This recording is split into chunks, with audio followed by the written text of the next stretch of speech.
Welcome. My name is Scott Hartman, the League of Women Voters Voter Service Coordinator and tonight's moderator. This evening's event will be divided into two segments. First, with candidates for Salida municipal offices will answer questions. Later, candidates for the Salida Board of Education will have a conversation within a framework of community questions. There will be a short 2 to 3 minute break between the two segments. The first segment will begin after a few housekeeping announcements. Thanks to candidates, Mayor candidate Dan Shore, Ward 1 candidate Dominic Nacarado, Ward 2 candidate Justin Gritelli, Ward 3 incumbent Harold Kasper, and challenger Adam Martinez for participating. Thanks to the League of Women Voters volunteers, Margie Gray and Karen Dills, and thanks for the audience for being here tonight. These are standard comments before we usually start a forum. The League of Women Voters is recording this forum, which will be available on their website, lwvchaffeecounty.org, in the next few days.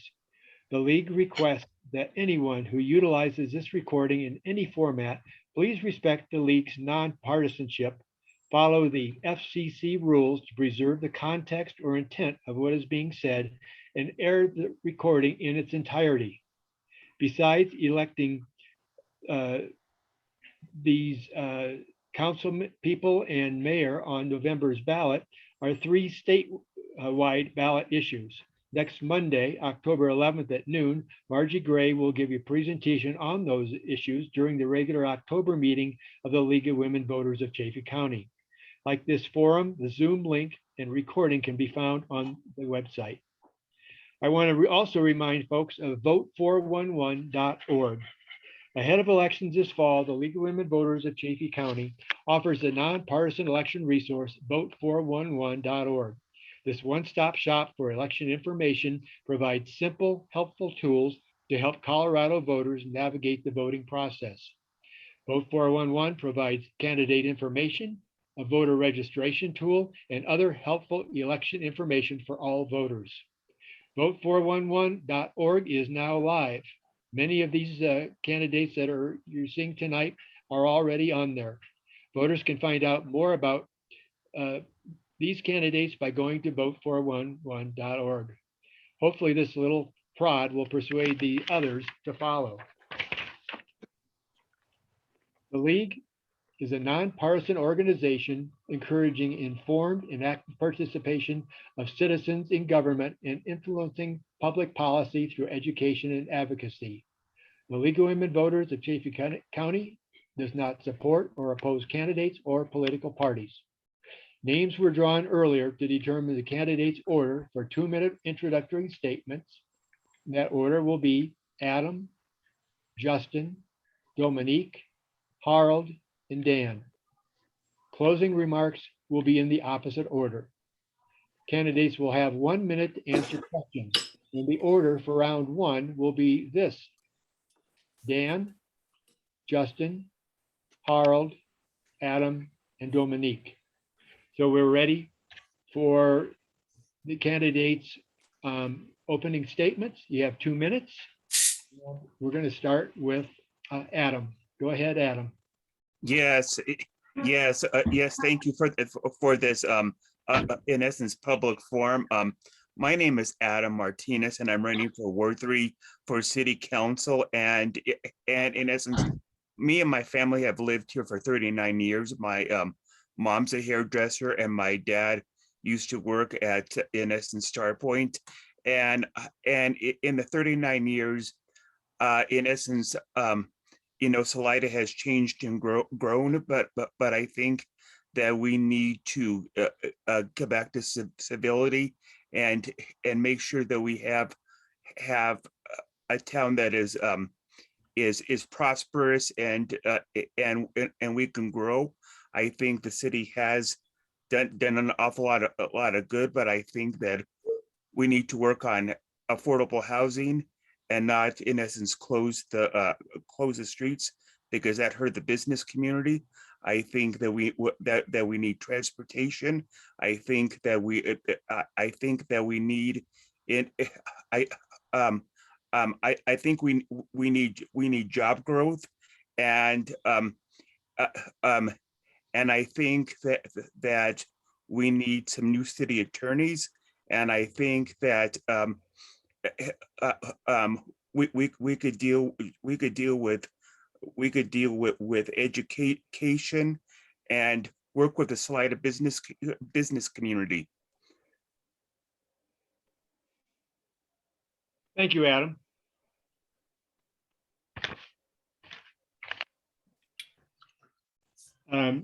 Justin, you're next. Go ahead. Hi, I'm Justin Critelli. I'm running for Ward 2. And the past 4 years has been one of the great honors of my life to represent the people of Salida on city council. I think the thing that drove me to be on council 4 years ago, if anything, is more prevalent now. We have seen our housing emergency become a housing crisis. And given this crazy time in life, it certainly hasn't been very savory to be a politician. But I can't imagine getting through such a position and bearing the weight of that if it wasn't for a very highly effective current council. So on that front, I wouldn't change a thing. Luckily, my constituents feel the same way because I'm running unopposed. So I think we are doing an amazing job putting out these small fires while the house is burning around us, apparently. And yeah, it's just my goal to keep up the pace, to broaden our approach, and especially for new and creative ways of addressing our housing crisis, and while at the same time preserving the vibrancy of Salida, of the things that that tourists come here to enjoy, and preserving, and for me especially, preserving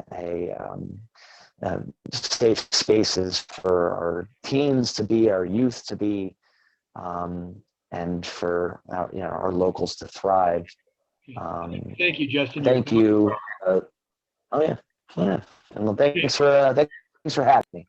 Since with our little technological glitch at the beginning, I forgot to remind the candidates that they should be able to see Margie Gray, and she's going to flash a 30-second and a stop sign for you in case you go over. So Justin, we're gonna give you a pass because we hadn't made that announcement, but we'll get you next time. Dominique, you're next with your introductory statement, please. Good evening. My name is Dominique Nacarado. Thank you to the Chafee League of Women Voters for putting this on. I'm running unopposed for Ward 1 for Salida City Council. A little bit about me. I was born and raised here in Salida, and I won't tell you how long ago that was, but I will tell you that I've been here, I realize, for over 33 years in total now. I have a background in organizational leadership. My current job is at the Greater Arkansas River Nature Association, or GARNA, and I've been leading that organization for the past 3.5 years. I'm running for city council because I'm interested in being a champion for housing. Like Justin said, we are in a crisis. There are some short-term solutions, but I'm in it to play the long game and make decisions now that will affect our children 30 years from now, and hopefully allow them to be able to come back here and live here like I did. I also, through my work, helped with the climate action planning, the waste diversion portion of that, but I'm interested in helping to implement climate action planning, and of course, connect that to housing, ensuring that our climate action planning is done in an equitable and resilient way. And I'm also interested in increasing accessibility within the city for, especially for our youth and our underrepresented populations, to make sure they have access to all that our great city has to offer. I'm excited to join a highly effective city council and staff. Thank you. Thank you, Dominique. Adam, could you move your camera down just a bit? We're seeing a lot of forehead, but we're not seeing your whole face. Okay, let me see if I can move it here. That's a little better. Okay, Harold, we're ready for your opening statements. All right. I'm Harald Kasper. I've been your city councilman of Ward 3 through the last 4 years. And I'm here because I'm asking for your support for the second term. I lived in Salida for 24 years. I've had my business here on F Street. Through all that time, I raised my daughter here, who's now 22 years old. I've looked at Salida through the perspective of an athlete, nature lover, arts lover, and a volunteer of a lot of local nonprofits. Got involved with city business when I was appointed as a volunteer for the Planning and Zoning Commission. Did that for 8 years. And through the last 4 years, I really realized what are the most important things to be an effective counselor. And I believe it is a skilled listening, as well as the ability to look at issues from very different perspectives. And the third thing is a communication skill to bring over the result of a thoughtful process. If elected for a second term, I will definitely join everyone else, really working hard on doing what the city can to increase the supply of affordable housing. I will make sure that our budget stays healthy, our infrastructure sustainable, and I will try to keep Salida citizen engaged in the discussion what we as a town need to do as a response to the climate crisis. I've been enjoying the small town feel of Salida, and I really believe that our arts community is a big cornerstone of this. So I do want to look out for what the city of Salida can do to support the arts community. So I'm grateful for everyone listening and being part of this democratic process. Thank you. Thank you, Harold. Dan? Yes, good evening. I'm Dan Shore. I am running for mayor. I've spent the last 4 years on city council. And 4 years ago, what caused me to run is I was really concerned with 3 things. Number one, the level of turnover in City Hall. I've spent 30 years in the mutual fund business and have worked at different organizations and seen the impacts that high turnover have on organizational efficiency and institutional memory. So that was 1. 2, I didn't feel we were doing enough to promote workforce/affordable housing. And 3rd, I was really concerned with how contentious council meetings had become. And I'm really proud 4 years later to look back, and we have a great staff, morale is high, leadership is excellent, they're working well together, and that's what gets the city business done. On council, we come to them with policy, they execute and they make it happen. So that's the first. Second is on housing. In just the last 3 years, we today have 137 units in the pipeline, workforce/affordable. That's not to say we're anywhere near where we need to be, but we are making progress, and we will continue to work very closely on that issue. And then thirdly was civility. Any of you who listen into one of our meetings, we have a civility invocation. We have really created a safe environment, and I'm really proud of that. And I am running this time around because I think we've made so much progress. I feel a responsibility going forward to continue with that. We have a great team, and I'm just honored to be part of it. Thank you. Thank you, Dan. Adam, I'm going to ask you one more try. Can you? Okay, I'll try to move it here. We're getting more than just that. If you can, maybe Is that good? if you get back, maybe if you get just a little farther away from the camera. Is that good? We're getting closer, but we're still missing your chin. Okay, let's see. There you go. How's that? That's better. Okay. Okay. Okay, and we're going to begin the questioning then.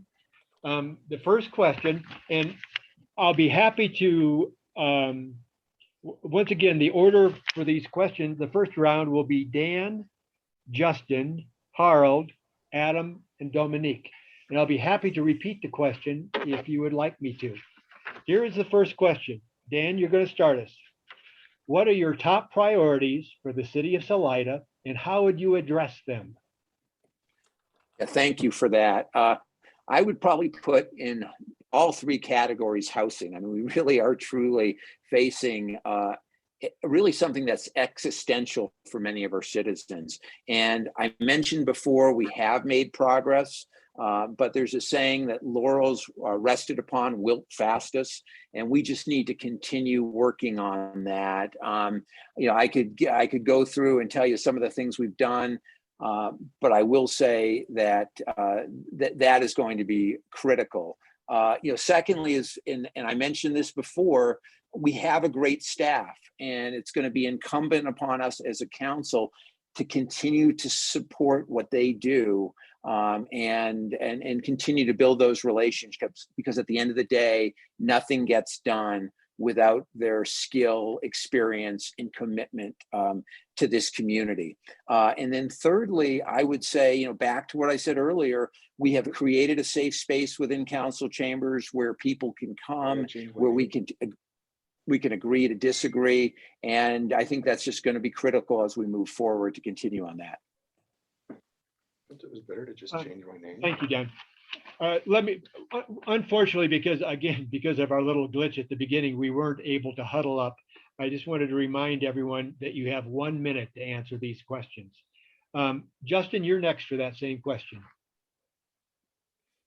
Well, I guess I'll just take what Dan just said and, make that those are obvious. And I'll just add some extras in this minute. My goal is to make it easier for somebody in my age bracket, a millennial, maybe a parent of little kids, to actually become a council member. I feel like I will have failed if I can't find somebody to take my seat that doesn't look like me or come from somebody who works 3 jobs like I do, like in a week.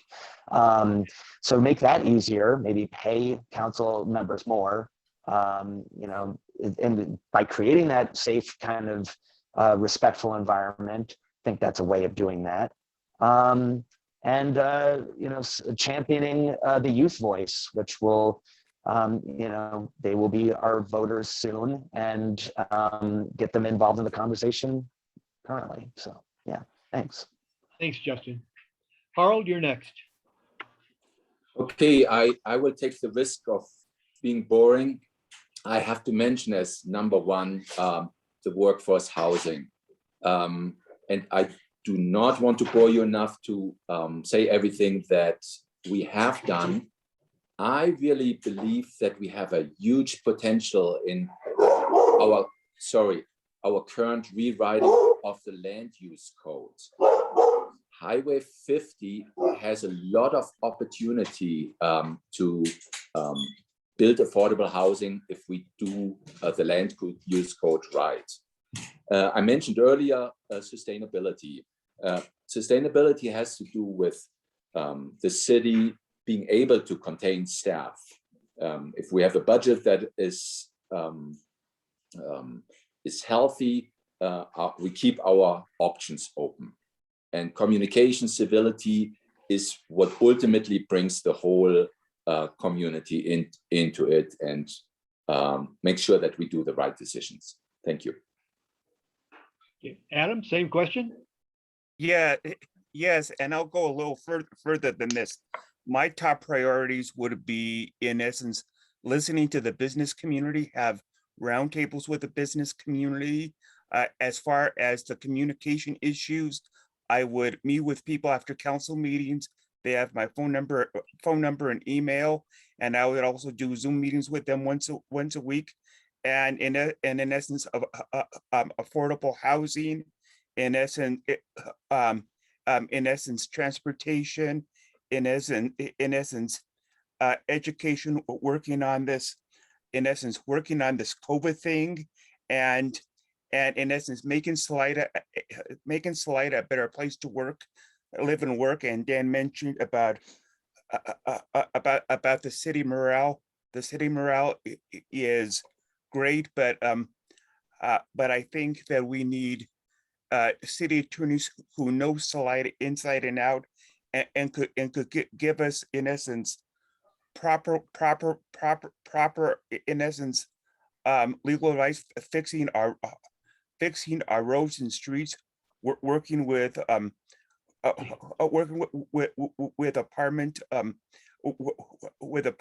apartments and trailer parks and their tenants, in essence to make sure that they don't get evicted, and in essence providing more homeless shelters. And We're going to have to cut you off there, Adam. Okay, thank you, and that's all. I was trying to get that all in. Okay, Dominique. Like everybody else, I already mentioned my inclination to work on housing issues. Specifically, I think housing that falls into the realm of supportive housing and the low end of affordable rentals, as described in the Chapey Housing Authority's housing spectrum, where we're kind of lacking and will require direct city intervention to create that kind of housing. There are a lot of housing projects underway. I sat down with city staff today and learned about each and every one of them. So there's a lot underway, but I think we'll have to push for more supportive housing and low-end affordable housing, and then making sure that housing in those areas is also built so sustainably as possible. So looking into energy efficiency for the housing development that is happening and making that part of our climate action planning. Thanks. Thank you, Dominique. Next question, and we're going to begin with Justin this time. Justin, what will guide your financial and budgeting decisions? Oh, sorry, I was muted. Whatever Amy Tahanovich tells me. It's the simplest answer to that. A finance director who's incredibly competent and refreshing from what we started out with. Certainly is very helpful. But ultimately, on the local level, it's really easy for me to get the pulse of what our locals that I represent want to be spending our money on. And again, outside of the obvious call for more, housing security, it's easy to find those priorities. Hopefully the splash pad coming up is going to be awesome, because I've been hearing about that for like 4 years. But thanks. Thank you, Justin. Harold? It's an obvious to me that our budget has to reflect our values. But it's sometimes difficult to read that in the budget. For example, we do have to pay money for our staff. Without paying for our staff, we won't get anything done. In general, I like to stay on the conservative side, spending the money, not because I don't want to spend it at all, just because to keep the flexibility of the city to jump for opportunities. Thank you. Adam, you're next. Yeah, yes. And to Harold's point, I think Harold's smart and he makes a good point here that we have to, in essence, pay our city staff more money. And I would like to sit down with Amy Tahanovich on day one and get Dan involved in the process to make sure that we spend within our limits, because we had to, in essence, pay Larry Lorenzen and Darren McDonald, and then and the administrator that we have now. And if we could do with any new, in essence, cop cars or in essence fire trucks, as long as we use what's there and in essence save money, not spend money, and also spend money on our streets and infrastructure. I think those are all important that we need to do. And in essence, and I want, in essence, I'm Dan sorry, there, Adam, but your time is up. so he could teach me so he could teach me in essence all this, and we sit down with Amy. Time is up. Dominique, Thank you. Dominique, Yes, Scott, could you repeat the question? yes. What will guide your financial and budgeting decisions? Thank you. So at this point, I want to pull my card that I have a lot to learn. So I'm looking forward to spending some time learning about the city budget and financial decisions to this point. And I'm going to trust the current city council and the city staff, like Justin mentioned, the financial director, Amy Tahanovich, to help educate me. And I think that's all I can say on it at this point. Okay, thank you. Dan? Yeah, yes. Where it really starts is getting a sense of what the people want. Every couple of years, we do surveys where people prioritize in terms of what's important to them. I think that's a really good starting point to get a sense of what people are looking for. Then we have a phenomenal staff in our finance department. Our treasurer, Meryl Bergen, is top notch. They do wonderful work. I've served on the finance committee. It's to work with them to take those priorities we hear from the people and determine what we can do with them and which ones we can turn into reality. Thank you. Thank you, Dan. Next question, and this one begins with Harold. What is your opinion of the state of emergency services in Salida? State of emergency services.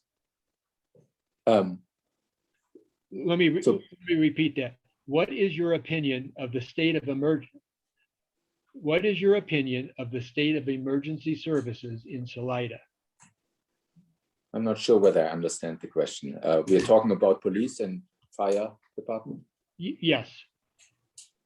Yeah, I think we have a healthy police department, a healthy fire department. We are currently in the process of planning a new location for the fire department, because the shortfall here had been that our fire department has worked out of a building that they had grown out of, that was more than 100 years old. So this is going to be a big investment, and it's one of those situations where we really have to plan carefully with the money. I think I'm really grateful that We have hired some financial planners that gonna help us to split that up over several years. Good time to Yeah, stop. thank you. Adam, this is the same question for you. I'm gonna state it in a slightly different way. I think we had a couple extra words in there we didn't need. What is your opinion of emergency services in Salida? In essence, two things. In essence, I am very grateful that the Salida Fire Department is going to move on Oak Street, right near where I live. I think that's going to be a benefit to the town, and in essence, because when it was in downtown, you can get in essence, the fire department couldn't get around because of the F Street closures, which should have never been closed. But I am very grateful for that. Another thing that I would like to see is have the ambulance right by the fire department within the city limits and working with the county. So when people get sick, the ambulance doesn't have to take a long time to get there. So we could in essence get patients to the hospital when they need medical care. Thank you. Thank you. Dominique? I think it's great that we're building the new fire station.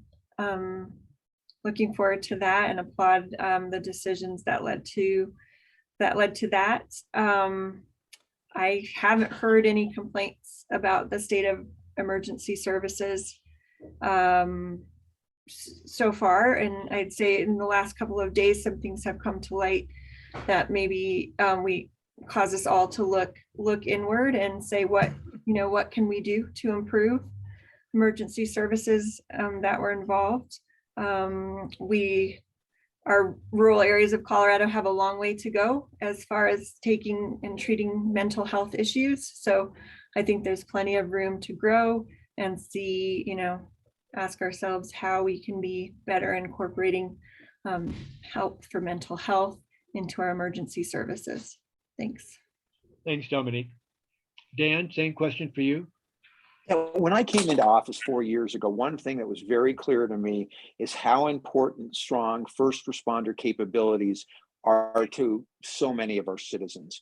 And I think our departments have come through with flying colors. In particular, the last year and a half has been really hard in this state of emergency. I don't think it's been harder on anyone than these departments. I mean, I look at the police department, the massive spike in calls they're dealing with. And I'm really honored that we have such dedicated people that are delivering these services and keeping our community safe. Thank you, Dan. And Justin, finally to you. Yeah, I think it's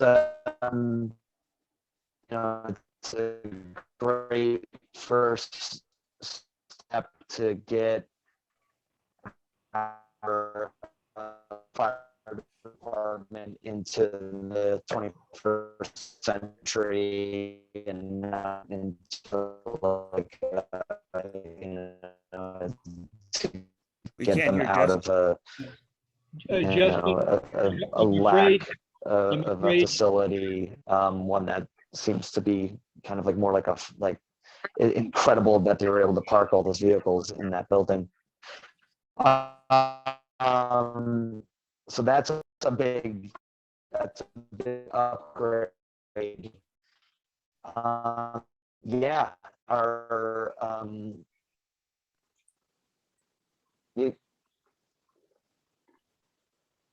Justin, I'm afraid your connection. you can't hear me.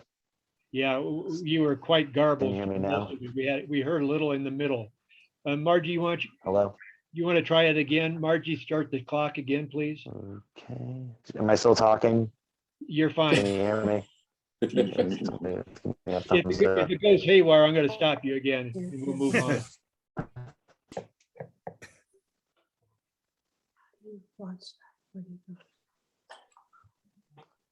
Justin, can you hear me? Can you hear me now? That's a little bit. Oh, don't worry, it was beautifully elegant, and to repeat it would be impossible. Okay, we'll give you a pass on that one. Maybe by the next question, you'll be back in sync. Okay, next question. What makes an effective working relationship between the mayor, council, and the This note public? was really good. Yeah. And we're going to start off with Adam on that. I'm going to repeat the question. What makes an effective working relationship between the mayor and council and the public? Well, I think what makes a good kin is like like Dan says, we're not going to agree all the time. In essence, and sometimes a vote goes your way and sometimes it doesn't. But you have to learn to let go of it and move on to the next chapter.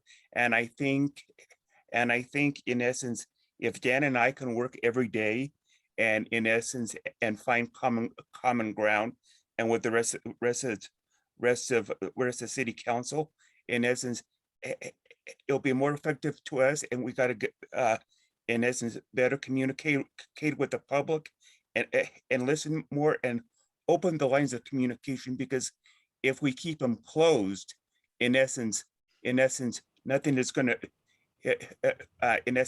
nothing is going to get done. We have to be kind and we have to be civil to each other. That's what makes it effective. Okay, thank you, Adam. Dominique? In the nonprofit world, we have a saying between the board and the director that we're co-pilots of a twin engine jet. And so I would see council working with the mayor in a similar way, where we're co-piloting a barge or a jet, and working together is the only way to pilot it successfully.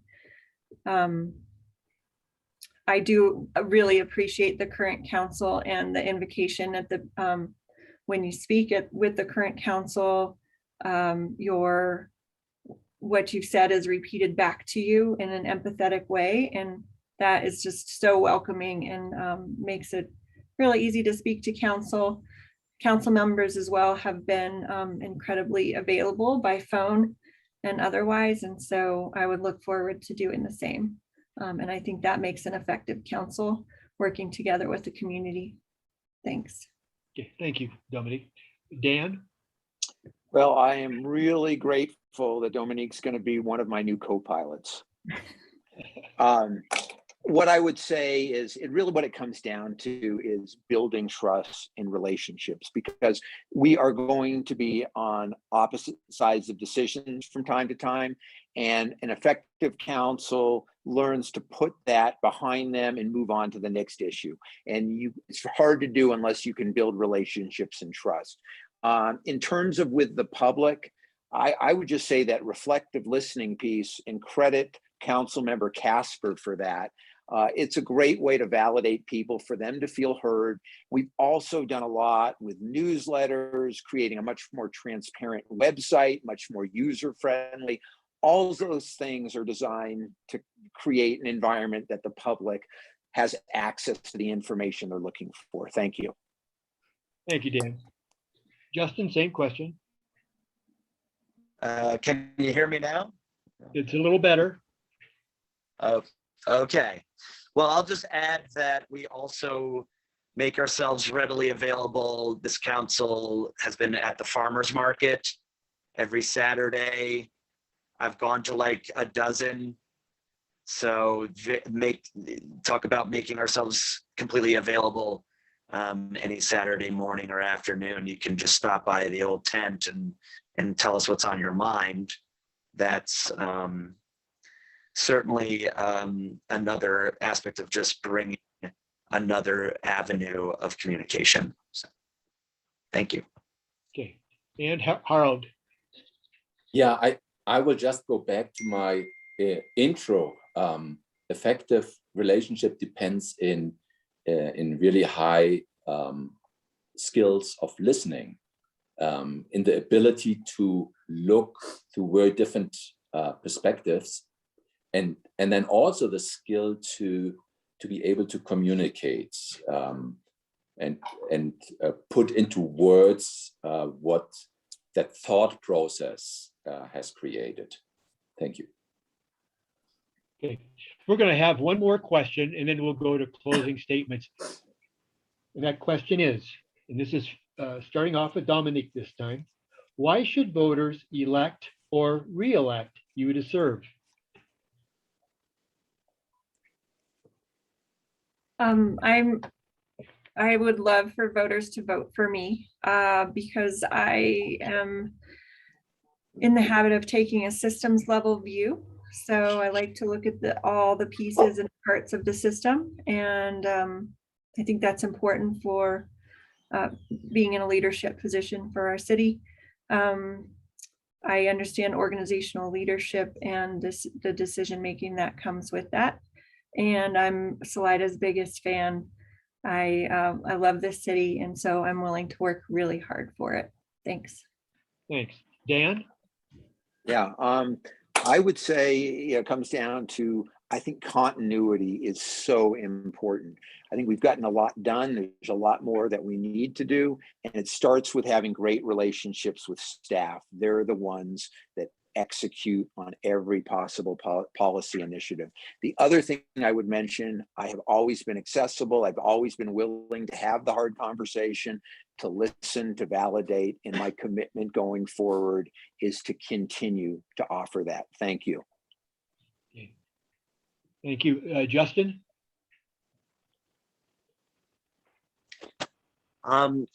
Yeah, I people should vote for me because I'm willing and to make that sacrifice to Salida,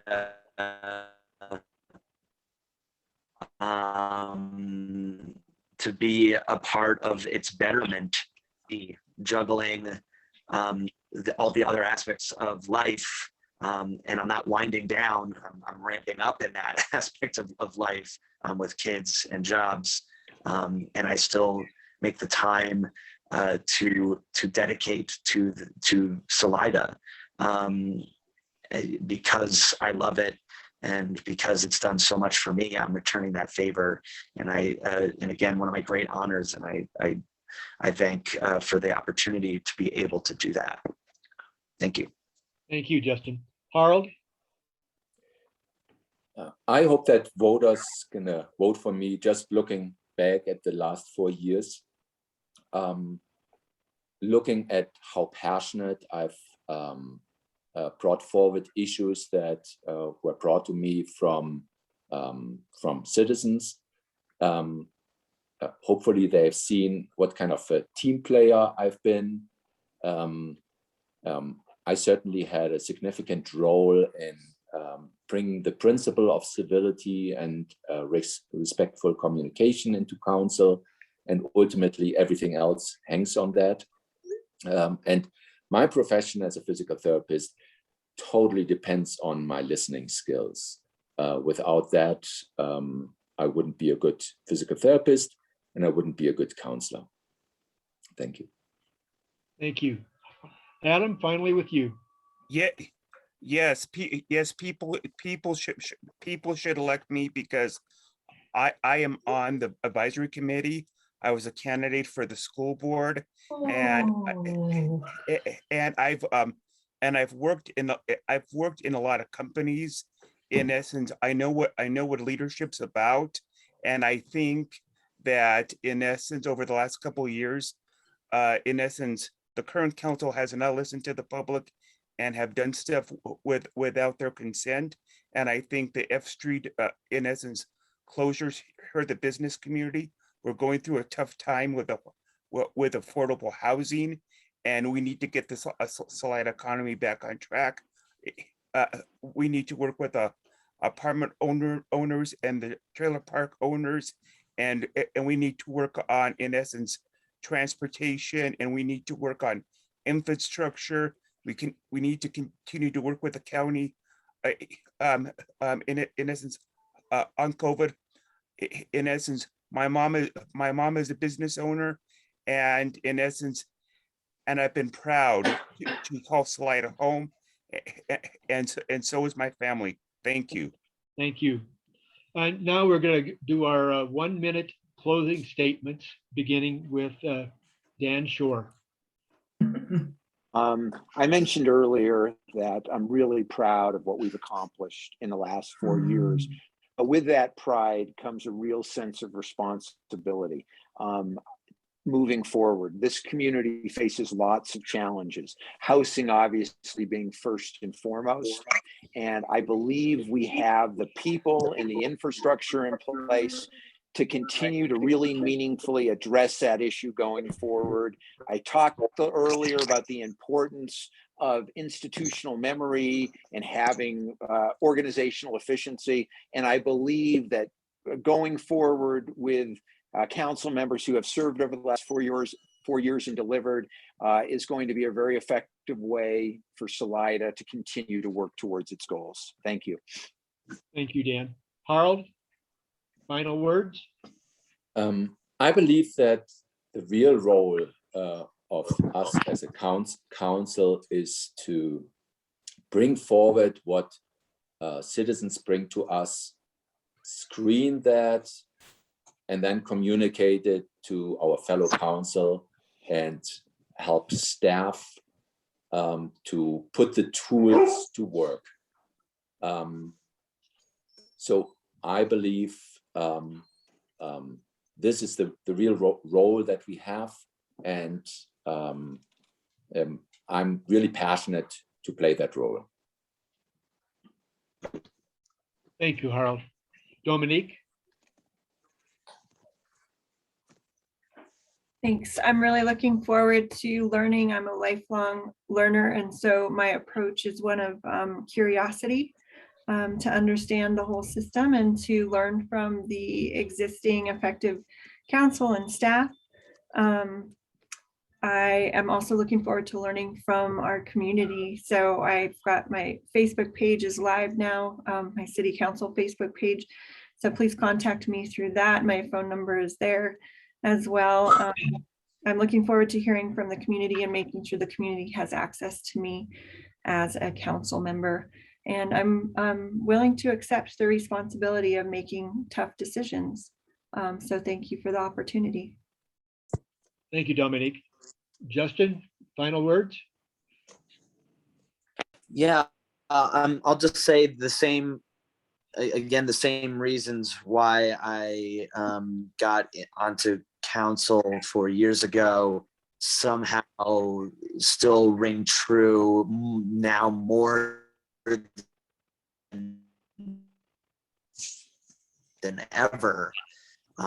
So in that, to keep up the pace, to keep the foot on the gas in our city into that direction, hopefully we can write the book on a lot of these affordability approaches that other communities can look at. We seem to be doing a pretty good job at that already, and I look forward to seeing how creative we can be. We've kind of harbored and supported that creative spirit, and I just look forward to more of that for the next 4 years. Thank you. Thank you, Justin. Adam, final words, please. Yeah. Yes, in essence, I practically got into this race, and I asked my family, and they, in essence, barred me from running. But although I have my mom, I don't have a little woman in the house. But anyway, I did not like the direction that the city was going. In essence, this community is divided, and in essence, we need to, in essence, work on all the things that I mentioned. We have to, in essence, as council members, agree to disagree, treat each other with civility and respect, and make Salida a better place to live, in essence.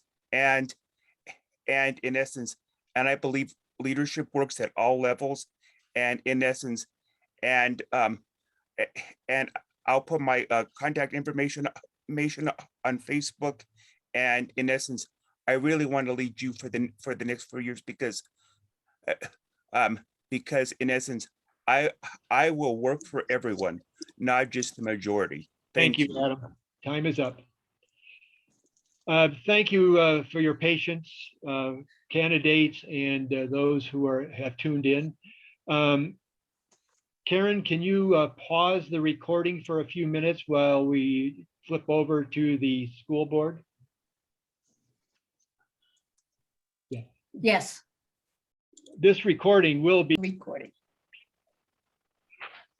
We are now ready to begin our community conversation with participating candidates for the Salida Board of Education. We will give the group up to 4 minutes to discuss each question. We hope to wrap up by 7:50 or 8 o'clock. Conversations will be limited to probably about 5 questions.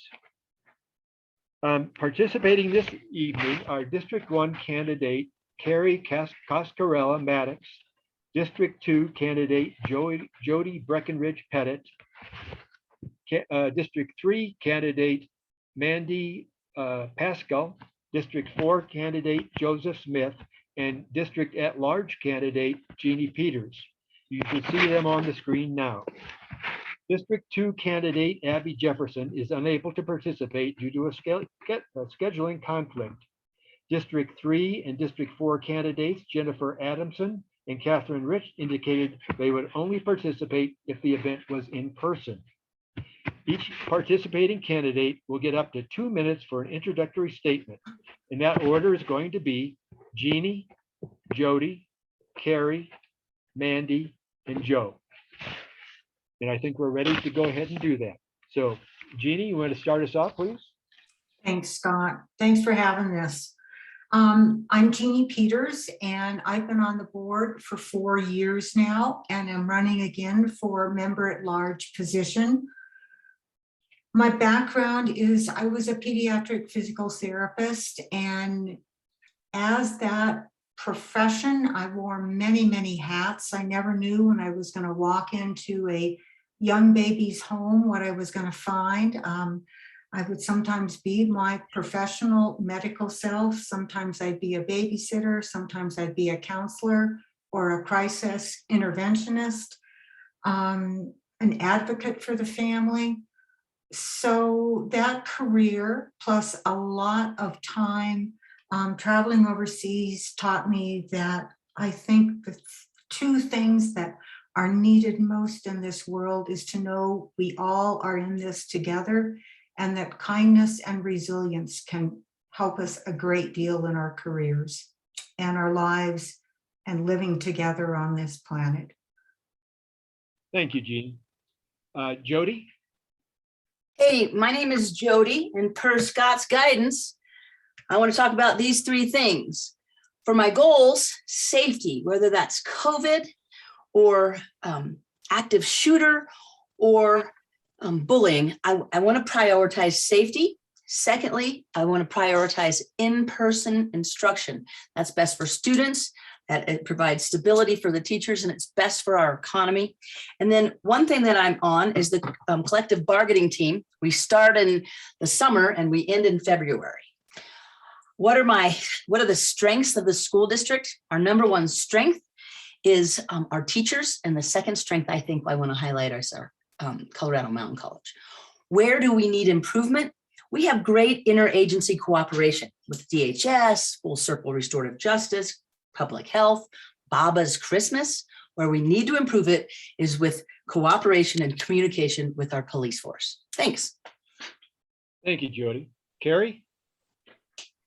Hey, I just have a quick little statement. Thank you for having us. I am running for the Board of Education District 1, and I am running unopposed this time.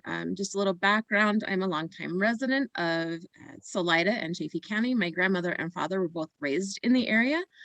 My dad, my sister, and myself are graduates of Salida High School a number of years ago. We won't talk about that. My mom has worked at the hospital. She retired as the manager of the radiology department at that time. I have a bachelor's in nursing. I have 25 years of experience.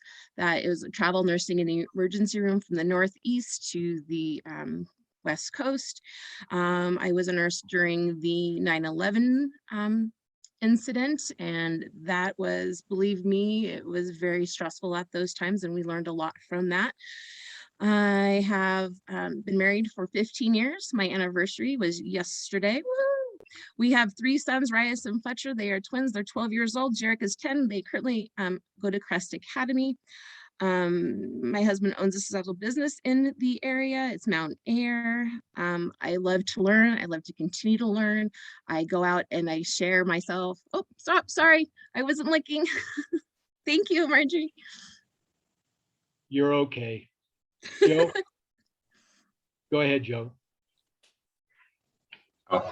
My name is Joe Smith. I'm also like Carrie, kind of born and bred here in Salida. So been here a while, Salida High School graduate. I think first and foremost, I'm a family man. I got 4 young daughters that are creeping along through the school district as we speak. Some in the middle school, some in the Longfellow, and some below. So that's always a challenge, keeping up with all of them, and that's big part of my life. Professionally, I've been working at High Country Bank for over a long time, 14 years. So I've been in the banking industry, which kind of brings my biggest background and strength probably to the board at this time, which is kind of my finance and understanding in that regard. So, thank you for having us, and I appreciate the opportunity to be here with you guys tonight. I'm sorry, I'm going to interject here. Joe, is Melissa your mother? Melissa? Trish. Is Melissa? Patricia, Trish and Larry's. Oh, okay, sorry. Okay, let me explain to the audience and again to the candidates. What we're going to do is have a community conversation here, and I'm not going to ask individual questions of individual candidates, but I'm going to put the question out there, and I'm going to let the 5 candidates have a discussion. We're going to give you about 4 minutes for this discussion. Please. I'm Yeah. sorry, I didn't get to do my opening Oh, statement. I'm sorry. I checked your name off. Mandy. I'm sorry. I'm sorry for interrupting. No. Oh, I checked your name off. I'm sorry, Mandy. Go ahead with your 2-minute introduction. I'm sorry. Okay. So my name is Mandy Pascal, and I strongly believe that public schools should be a means to provide quality education to all kids in our community. So I'm running for school board because I believe in our mission that every child deserves access to a quality education in a safe and secure environment. I have 3 girls in the district, and so I'm able to be very connected to teachers and staff. I've spent countless hours volunteering. I've been on the district accountability committee and the Longfellow accountability committee both for the last year.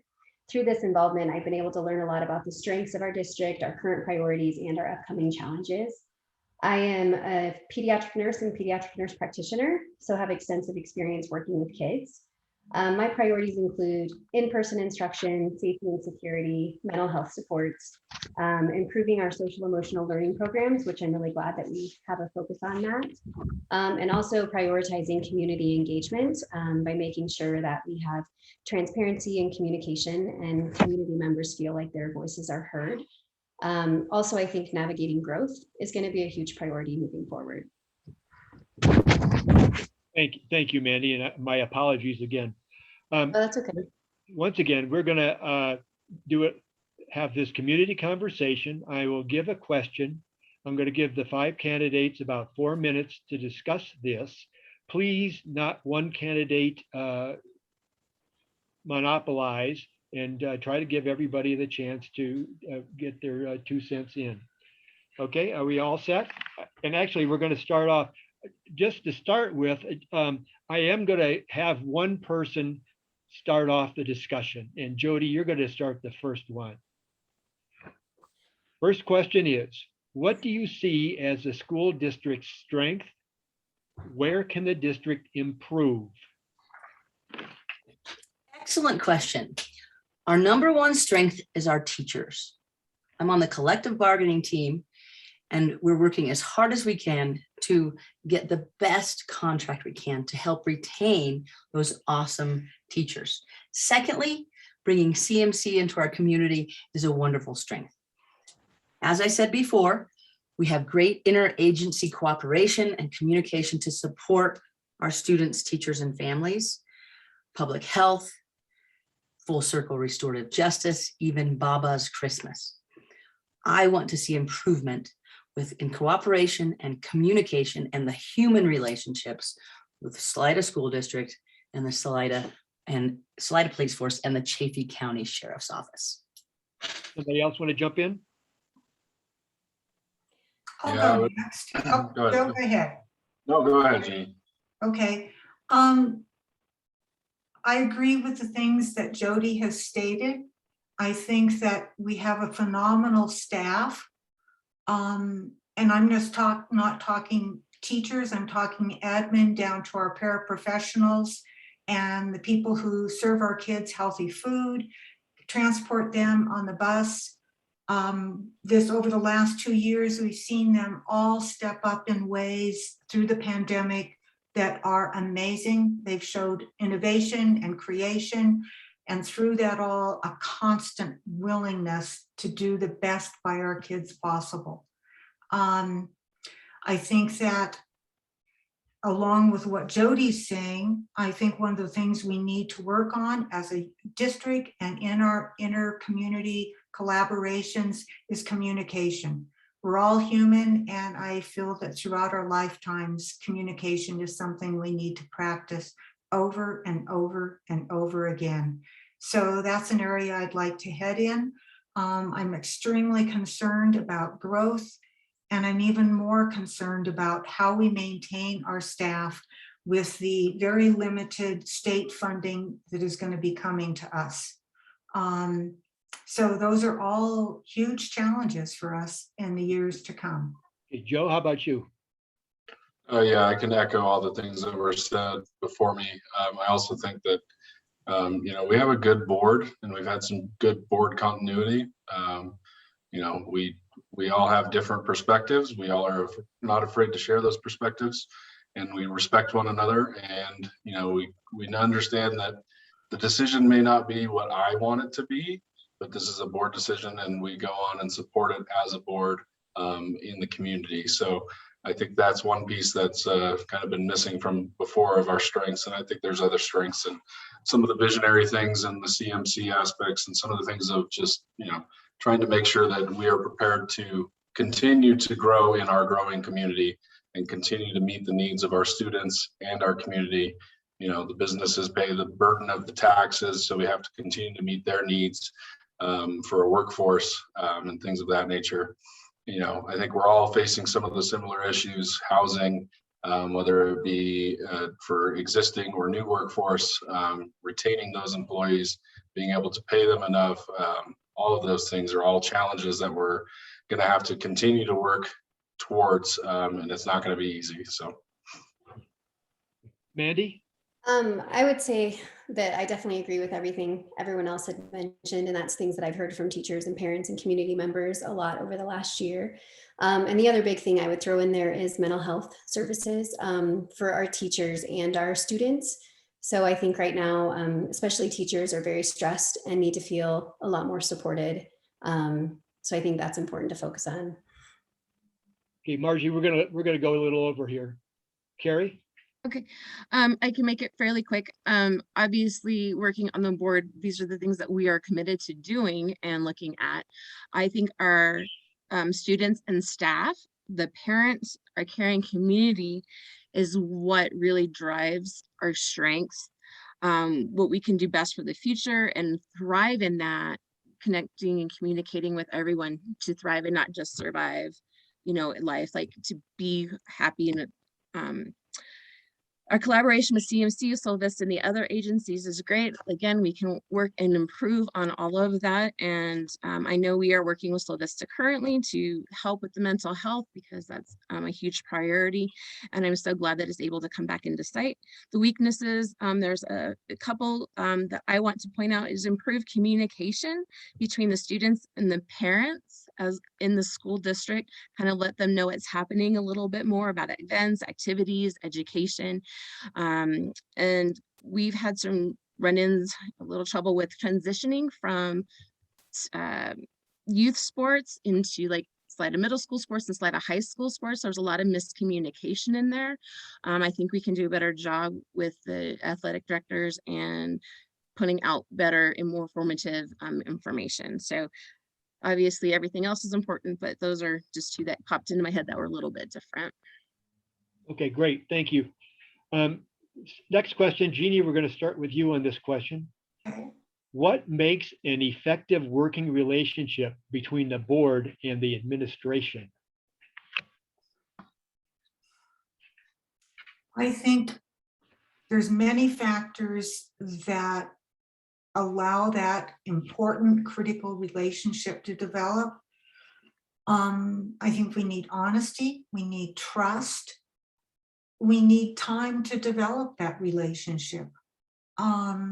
As in every relationship in our life, time, patience, kindness are critical. I think that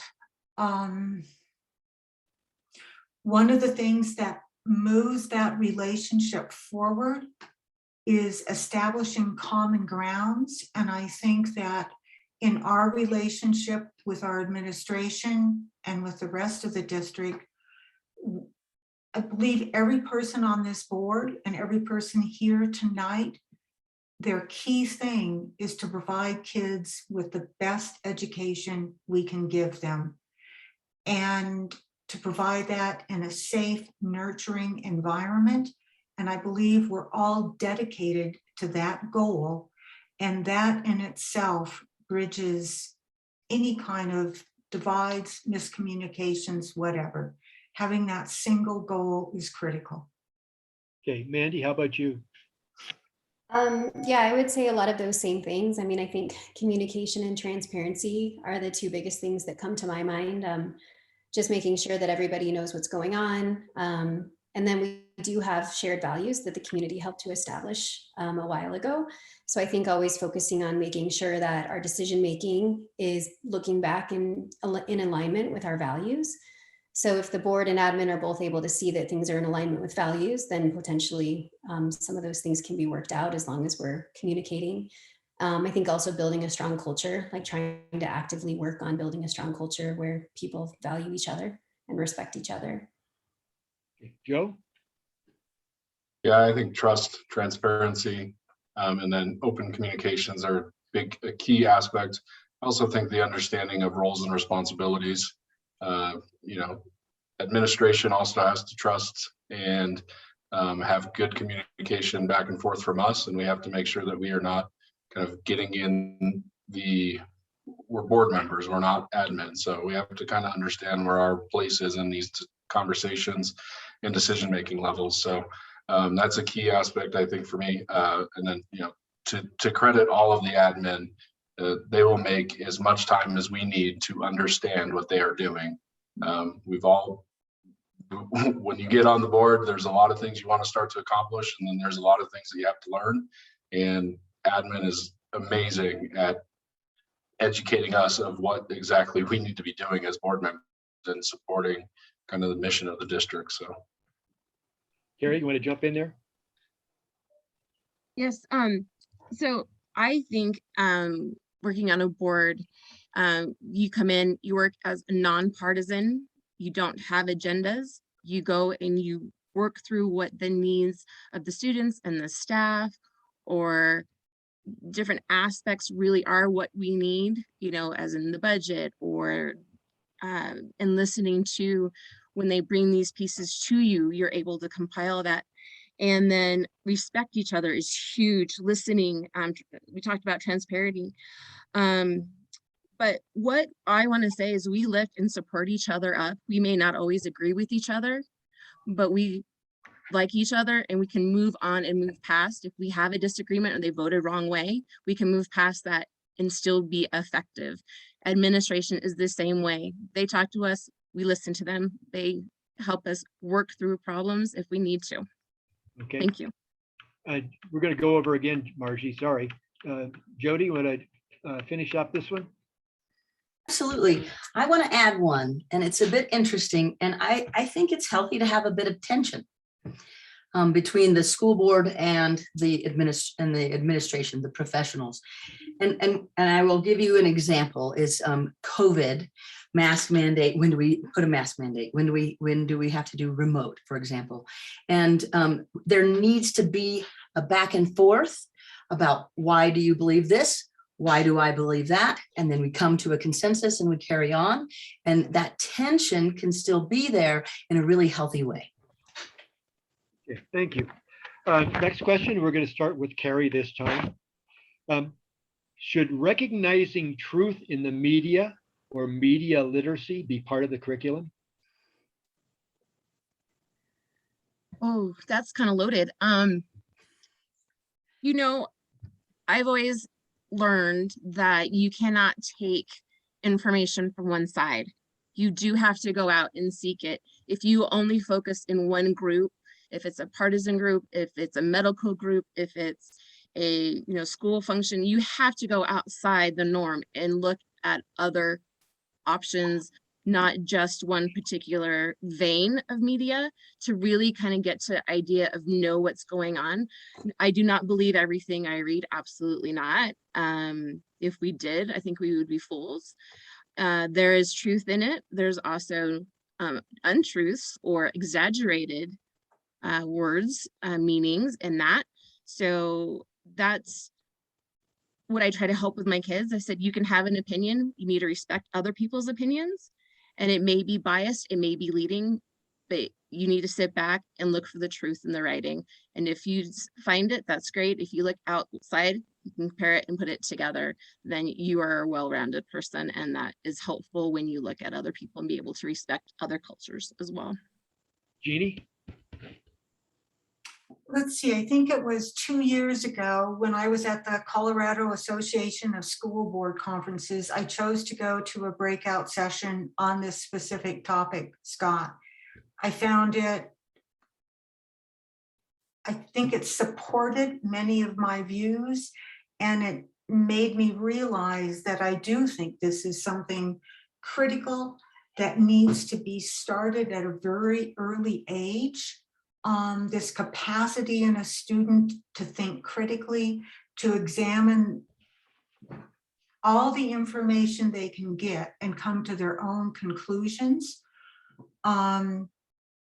We live in a very tricky world right now where reality is in the eyes of the beholder. And I'm deeply concerned about that. I don't know how, I think it creates a situation when it's difficult and challenging to find unity around all the problems and issues we are facing as we move forward. So briefly, yes, I think it's a very critical thing. I would like to see it taught in our school, and I think that it is, maybe not a specific formal class at this point in time, but individual teachers are doing it. I think it's a very necessary skill to develop. Mandy, you want to add to that? Sure. Yeah, I was going to say my daughter last year had an assignment where she had to just look at multiple different news sources and identify where the biases were in the news sources and differentiate the fact from the subjective statements. And I felt like it was a really good assignment. I think it is super important to be able to teach our kids to critically think through what is a factual statement and what is an opinion statement. And I also think we need to get away from this idea that our kids are fragile and we need to protect them. I think they're very capable of seeing multiple sides of an issue and being able to critically think. And I think we should be encouraging more healthy debate and more dialogue. I think that's how we develop critical thinkers. Jody? Hey, I wanted to just spread the word about Thursday, October 21st, a film at 6 and then a panel at 7:45. It's at the STEAM Plan. It's the social dilemma and the social media impacts on society. I have watched the social dilemma and I have participated in some of the FYI panels about social media, trust in government, and society's relationship with these new mediums.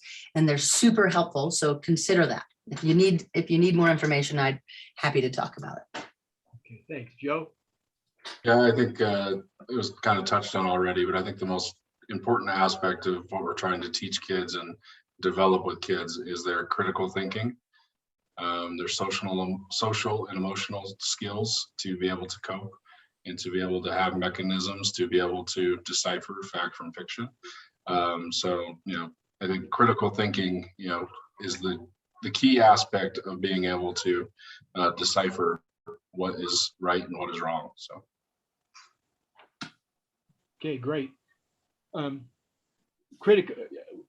we had our forum 2 nights ago, critical thinking for this same question was the number one emphasis also. Mandy, we're going to start with you here. How can the board be accessible to the community, and how will you respond to concerns raised by students, staff, parents, and/or the community? Okay, I mean, I think the first way to be accessible is to make sure that people know how to get a hold of you.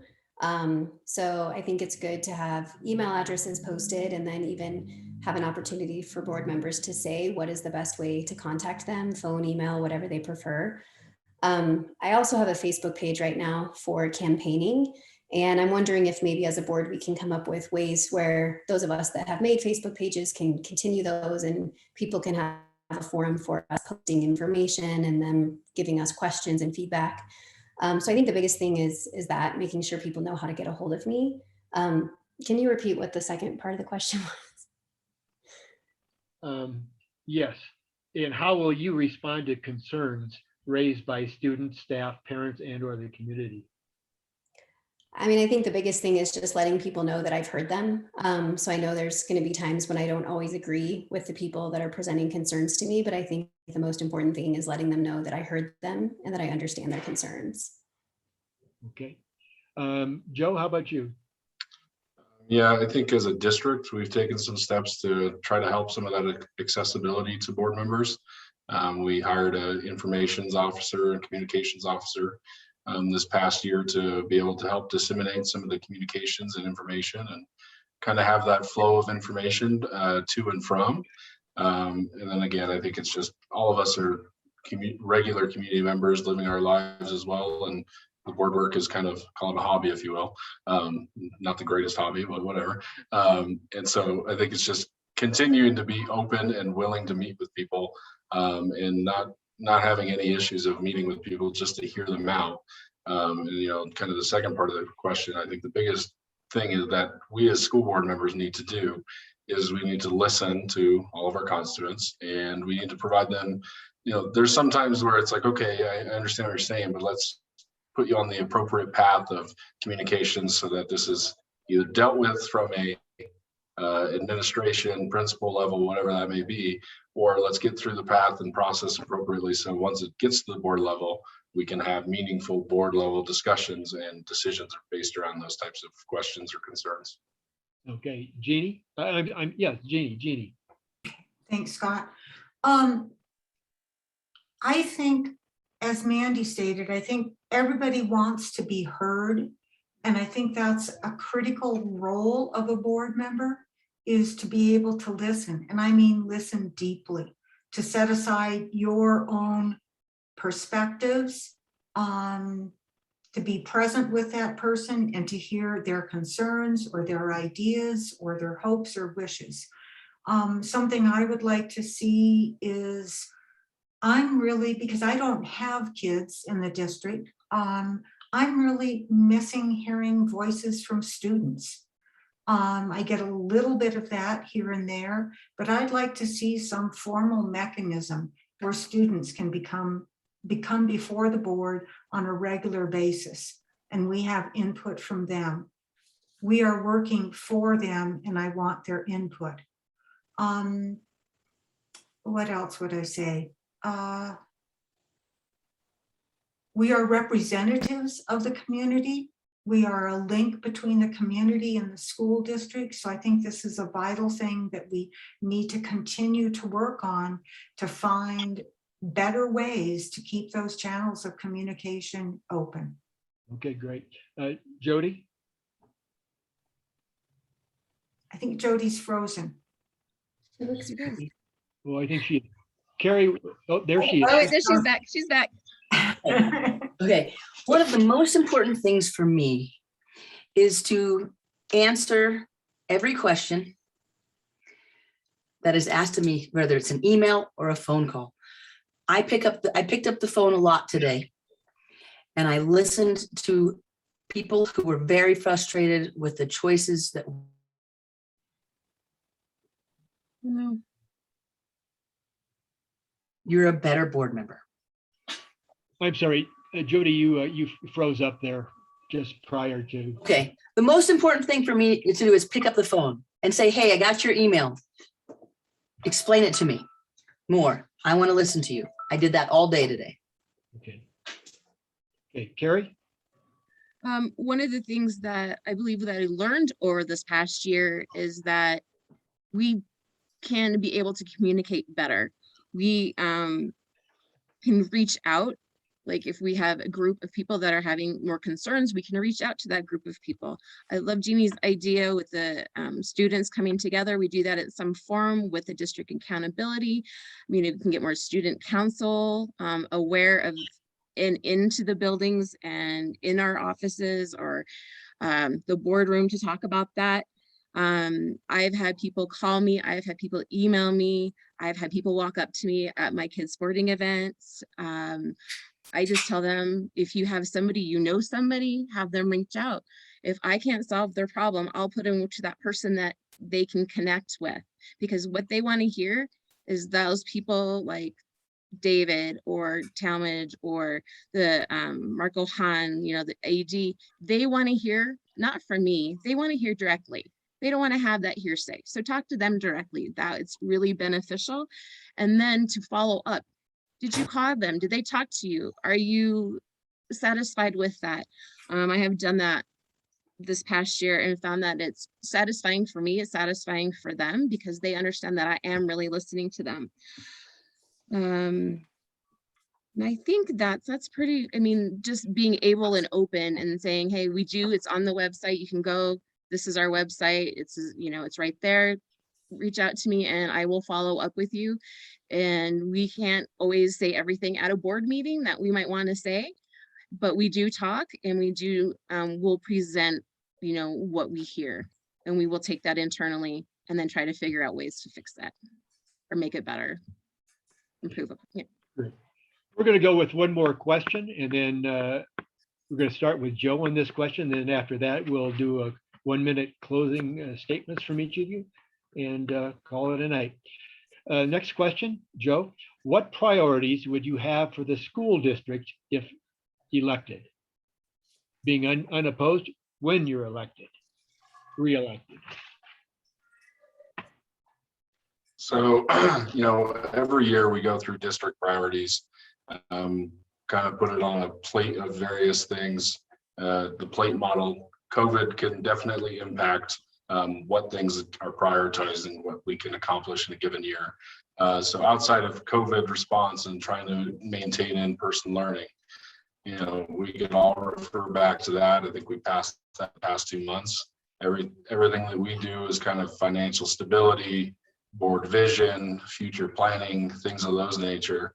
And, you know, I think as we've all kind of alluded to tonight throughout this whole evening, being able to adequately pay staff so that we can attract and retain employees to be able to continue operations is one of the key. We have growing problems in our community, and that will influx kids into the district and finding the space for them. And, you know, growth, you can manage growth pretty easily, but the biggest thing is managing their growth while you're maintaining your academic standards. So wanting to just find that appropriate balance and continuing to grow while we're still providing the best education that we can. And then, you know, the schools right now in the process, we're using a third-party consultant to review our graduation guidelines and what it takes to get a degree and different educational pathways, and utilizing our newest community partner in CMC to be able to leverage their assets and abilities to be able to provide a better education and things that are better for kids and the community. So. Okay. Thanks, Joe. Jody? One thing I want to highlight specifically is I would really like to see increased trade courses from CMC in concurrent enrollment in our building. And then the trade certificates that come with the increased courses.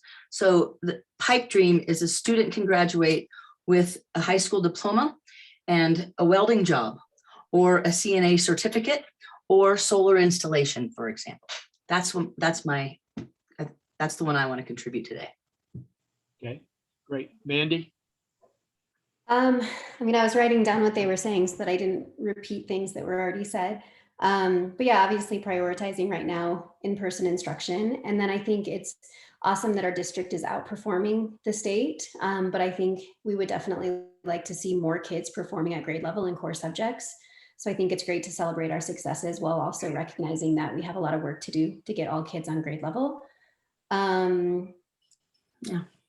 Yeah, so I think maybe those are a couple of the priorities. And then I guess lastly, like with this whole process of gathering the graduation guidelines, I'd really like to make sure that we gather pertinent community voices and that we focus hard on listening to what the community wants for our students.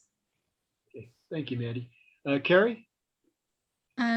So like to echo Jody, that was kind of one of my big things. But my first would be to finish what we've kind of started, to increase, staff housing.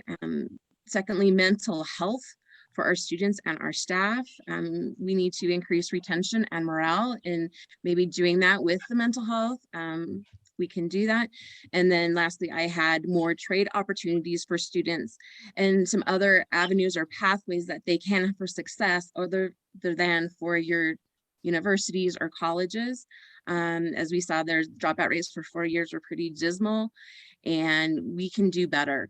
That is our goal, is to help the future of our students succeed, be well-rounded, and be able to come out of high school. There's so many that don't come out of high school not knowing what to do and how to like bounce a checkbook, cook, do different things. I mean, critically think. I think that's really important for what we're looking for and what we're going for as our future generations, that they can support each other and respect each other as well. So.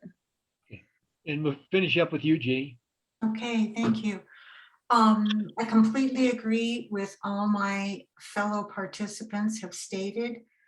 I feel a need to focus on finances this year, and maybe if I'm reelected to the rest of my career as a board member. Research has proven that the single most important thing to the success of a student in school is the relationship with his teacher. So our teachers are core, but our teachers are supported by interventionists, paraprofessionals, all sorts of staff. We have to pay our staff more. I believe personally, it's my perspective that the educational funding system in Colorado is broken and that it needs to be fixed.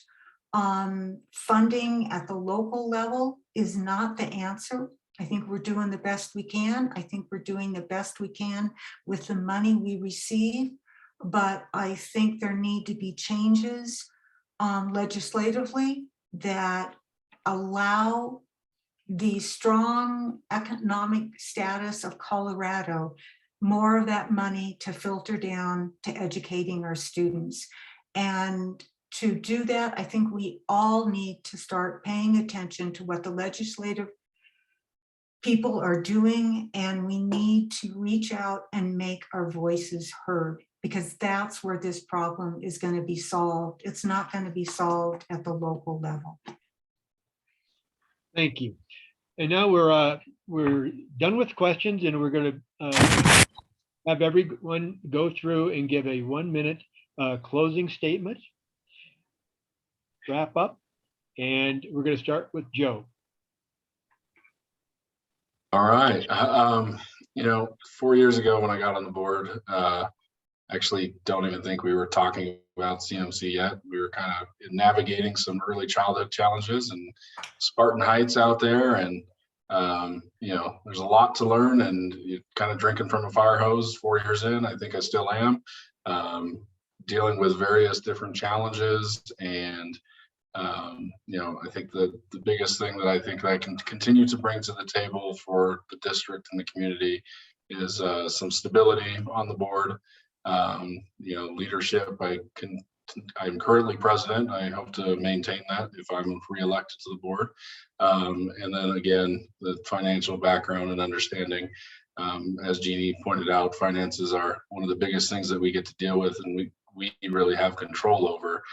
So, you know, I appreciate the opportunity to be here tonight, and thank you for holding this forum for all of us. Thank you, Joe. Mandy. All right, I'm excited to join the board and have the chance to advocate for individual students, to foster community engagement, and to strengthen our checks and balances. I intend to listen to our community, to collectively explore the best ways to strengthen our shared values and to prepare our students for excellence. Our goal is to prepare our students to achieve their greatest potential, and we can do this by ensuring that all students feel seen, safe, advocated for, and connected to a caring adult within the school system. Good schools can challenge some kids, while great schools can challenge all kids. I have a passion for public education. I'm currently involved in our school system. I take the time to be informed and prepared. I'm able to listen to all sides of an issue and communicate respectfully. I research and analyze as part of my decision-making process. My involvement over the last year has proven that I will work hard for our staff and students, with a focus on always keeping them in the forefront of my decision-making. So please vote for me, Mandy Pascal, on or before November 2nd. Thank you. Carrie? So I am not an eloquent speaker, and if you ever heard me at a board meeting, you know this. I always can find better words. I'm like, oh, that was like, oh, I really like what they said, just like what you just said, Mandy. That was amazing and great words. I am not that person.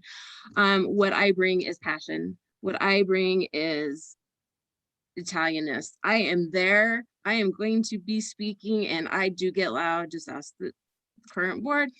And I'm passionate about what's going on, how we can best help the kids, help them succeed, and make them, not make them, I shouldn't say, help mold them into these humans that we are so proud of, that can go on and do these amazing things, you know, like whatever it is that they want to do, and know that they don't have to just go and out of school and do these, you know, like what they would think, like be an astronaut or something. That's not it. Like Jody was saying, you know, workers and other places. Oh, I'm sorry, too much. Thank you. Appreciate your time. Okay, thank you, Joe. Thank you, Jody. Scott, I would like to frame my candidacy around courage.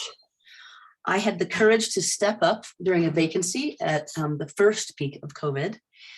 I had the courage, or some would say mild insanity, to step up within a year of my seat to become the vice president.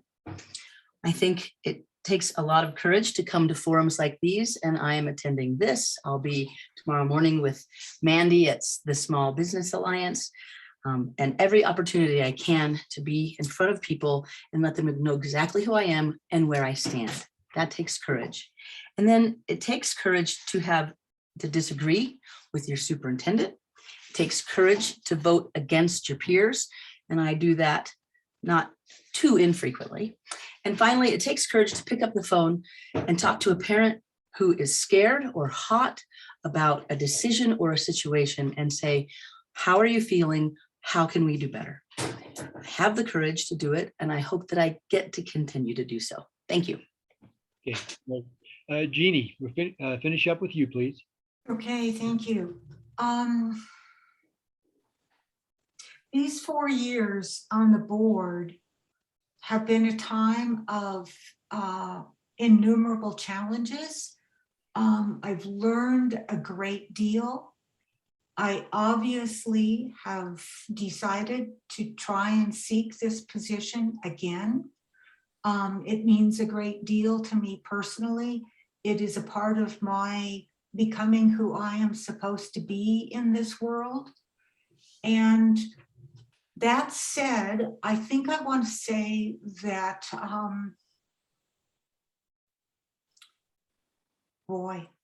I am heartbroken. I thought we couldn't have any worse challenges. But the last 2 weeks have shown me that we can, that this is the world we face and that we move forward in it the best we can. This last week has been incredibly trying for each and every one of us and everybody at the school district. I ask your patience. I ask your grace. We are going to move forward through this. And it is the most important thing in our hearts that every child be safe within our school. I believe we are acting responsibly, and we will seek healing and unification through this process.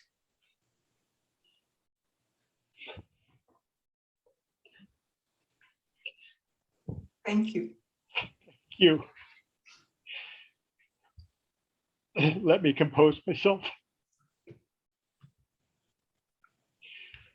Remember, tonight's questions and answers will be available in a couple days on the league's website, lwv.chaffeycounty.org, on the main page under Watch, if you or your neighbors would like clarification. Also, remember, vote411.org, not only for this election, but future elections as well. And again, I would like to thank the candidates, the League of Women Voter volunteers, and the voters who tuned in this evening. And with that, we will sign off. Thank you again, candidates. I thought you did a great job.